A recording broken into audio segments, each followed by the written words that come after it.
পুলিশের সাবেক আইজি বেনজির আহমেদ কি সত্যিই আটক হয়েছেন? দুপুরের পর থেকে দেশের মধ্য থেকে এবং দেশের বাইরে থেকে বেশ কয়েকটি ফোন রিসিভ করতে হয়েছে এবং তাদের প্রত্যেকেরই একই প্রশ্ন, সত্যিই কি বেনজির আহমেদ আটক হয়েছেন? এমনকি সোশ্যাল মিডিয়াতে যখন এই খবরটি ছড়িয়ে পড়ল, অনেককেই এই প্রশ্ন তুলতে দেখলাম যে নিউজটি আসলেই ফেক কিনা, এটি কোনো ভুয়া নিউজ কিনা। অর্থাৎ বেনজির আহমেদ যে আটক হতে পারেন এটি অনেকেরই ধারণার বাইরে।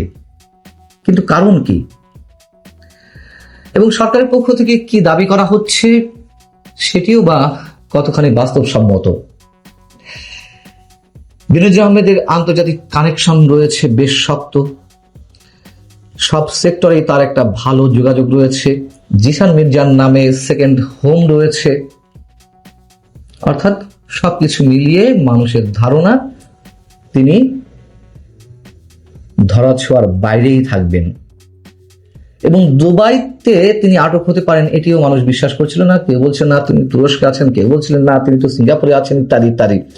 যাই হোক, বেনজির আহমেদ আটকের খবরের পর যেটি সত্যি কথা, আজ আটক হননি, আরো আগেই আটক হয়েছেন। তার কারণ বেনজির আহমেদ যেই সে ব্যক্তি নন। এবং এটিও সত্য কথা যে তিনি আটক হয়েছেন আরো দুদিন আগে, এটি সরকারেরই ভাষ্য। 12 জুন শুক্রবার তিনি আটক হয়েছেন, যেটি সরকারের পক্ষ থেকে জানানো হয়েছে যে 12 জুন শুক্রবার সংযুক্ত আরব আমিরাতের স্বরাষ্ট্র মন্ত্রণালয়ের directorate general of federal criminal police ও ন্যাশনাল সেন্ট্রাল ব্যুরো ইমেইলের মাধ্যমে বাংলাদেশ সরকারকে এই গ্রেফতারের বিষয়টি আনুষ্ঠানিকভাবে জানানো হয়। এবং আমার ধারণা 12 জুন না, তারও আগে আটক হয়েছেন এবং এর মধ্য দিয়ে হয়তো তাকে ইন্টারোগেশনেও নেওয়া হয়েছে, অনেক কিছু জানা শোনা বোঝার চেষ্টা করা হয়েছে এবং অন্তরালে আরো কিছু ঘটতে পারে। নিশ্চয় সেগুলো এখানে বলতে চাই না কনফার্ম না হয়ে। এবং নিশ্চিতভাবে যেটি জানা গেছে যে বেনজির আহমেদ বর্তমানে আবুধাবিতে পুলিশি হেফাজতে রয়েছেন।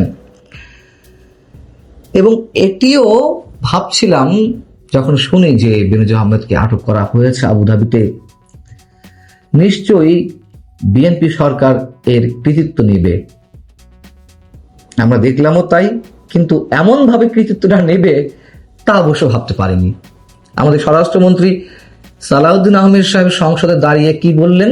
তিনি বলছেন যে এর মাধ্যমে আমরা বিচারহীনতার সংস্কৃতি থেকে বের হয়ে আসতে সক্ষম হয়েছি বা হব। পাশাপাশি এর মাধ্যমে আমরা জাতিকে আশ্বস্ত করতে চাই যে অপরাধী যত শক্তিশালী হোক না কেন, কেউ আইনের ঊর্ধ্বে নন। এটি দেশে আইনের শাসন প্রতিষ্ঠা ও বাংলাদেশের ইতিহাসে মাইল ফলক হয়ে থাকবে। এসব কথা আমরা যারা সাধারণ মানুষ তাদের আর শুনতে ভালো লাগে না। এগুলো স্রেফ মানুষের কাছে রাজনৈতিক বক্তব্য বলেই মনে হয়। আমাদের রাজনীতিবিদরা কি মনে করেন? তারা যা বলেন তাই সত্য বলে ধরে নেন, মনে করার কোনো কারণ নেই। আইনের শাসন যদি প্রতিষ্ঠিত হয়ে থাকে, এটি যদি একটি ঐতিহাসিক মাইল ফলক হয়ে থাকে পুলিশের জন্য বা সরকারের জন্য, তাহলে প্রশ্ন হচ্ছে ডক্টর ইউনূস সহ তার উপদেষ্টাদের বিরুদ্ধে এত এত যে দুর্নীতি সহ অসংখ্য অভিযোগ রয়েছে, তার বিরুদ্ধে সরকার কোনো ব্যবস্থা নিয়েছে? হামে আক্রান্ত শত শত শিশু যে নিহত হলো বা এখনো নিহত হচ্ছে, সে বিষয়ে ডক্টর ইউনূস বা তার স্বাস্থ্য উপদেষ্টা নূরজাহান বেগমকে কি জবাবদিহিতার আওতায় আনা হয়েছে, যেখানে আন্তর্জাতিক বিভিন্ন সংস্থা তাদেরকে দায়ী করছে এই ঘটনার জন্য? 24 আন্দোলনের সাবেক সমন্বয়ক বা বর্তমানে এনসিপি নেতাদের অনেকের বিরুদ্ধে বা তাদের মধ্যে যারা ডক্টর ইউনূসের উপদেষ্টা পরিষদে ছিলেন তাদের বিরুদ্ধেও তো অসংখ্য অভিযোগ রয়েছে দুর্নীতি সহ। সেসব বিষয়ে কোনো ব্যবস্থা নেওয়া হয়েছে? সামান্য তদন্তটুকু করা হয়েছে? তদন্ত দূরের কথা, আমরা দেখছি যে আমাদের আদালতেই মামলাগুলো গ্রহণ করা হচ্ছে না ডক্টর ইউনূস সহ সংশ্লিষ্ট বিরুদ্ধে যখন কোনো আবেদন করা হচ্ছে মামলার জন্য। এবং আমরা তো এও জানি দুর্নীতি মামলাগুলোর অন্যতম আসামি এসএলএম গ্রুপের কর্ণধার সাইফুল আলম সহ সংশ্লিষ্ট 3 জনের বিরুদ্ধে ইন্টারপোলের মাধ্যমে রেড নোটিশ জারি করার নির্দেশ দিয়েছে আদালত সেই 2025 সেপ্টেম্বরে। তাদেরকে কি আটক করা সম্ভব বা আটক করা হবে? শুনুন, বাস্তবতা হচ্ছে এটি যে যখন যে দল ক্ষমতায় থাকে তারা আসলে তাদের মতো করে আইনের প্রয়োগ ঘটায় এবং এক একটা আইনের প্রয়োগ ঘটিয়ে তারা এই ধরনের দাবি করে যে এটি ইতিহাসের মাইল ফলক।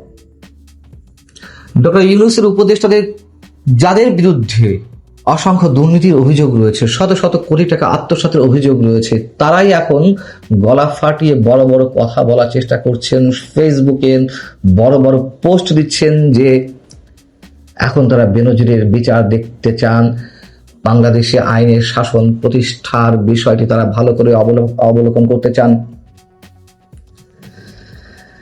বাস্তবতা হচ্ছে বেনজির আহমেদরা সব সময় সরকারের ছত্রছায়াতেই থাকেন এবং আওয়ামী লীগের সময় তো অভিযোগ উঠেছিল যে তিনি তৎকালীন সরকারের সিগন্যাল পেয়েই দেশ ছেড়েছেন নির্বিঘ্নে, তাকে কেউ আটক করেনি বা করতে পারেনি। এবং বাস্তবতা হচ্ছে এটি যে এমন অসংখ্য বেনজির এখনো রয়েছে। অতএব স্বরাষ্ট্রমন্ত্রী যে বক্তব্য দিয়েছেন সংসদে সেগুলো আমাদের কাছে কোন ধরনের গুরুত্ব বহন করে না। ওই যে বলছিলাম, যখন যে ক্ষমতায় থাকে পূর্ববর্তী সরকারের যারা নানান অভিযোগে অভিযুক্ত তাদের মাঝে মধ্যে দুই একজনকে আইনের আওতায় এনে এ ধরনের বড় গলা পড়েন তারা। ডক্টর ইউনূস যে দেশ বিক্রি করে গেলেন, আমাদের স্বাধীনতা সার্বভৌমত্ব বিকিয়ে দিলেন, তার কি হবে? তার কোনো জবাব আছে বর্তমান সরকারের কাছে? বরং বর্তমান সরকার ডক্টর ইউনূসের অসম্পূর্ণ কাজই সম্ভবত এগিয়ে নিয়ে যাচ্ছে। তাহলে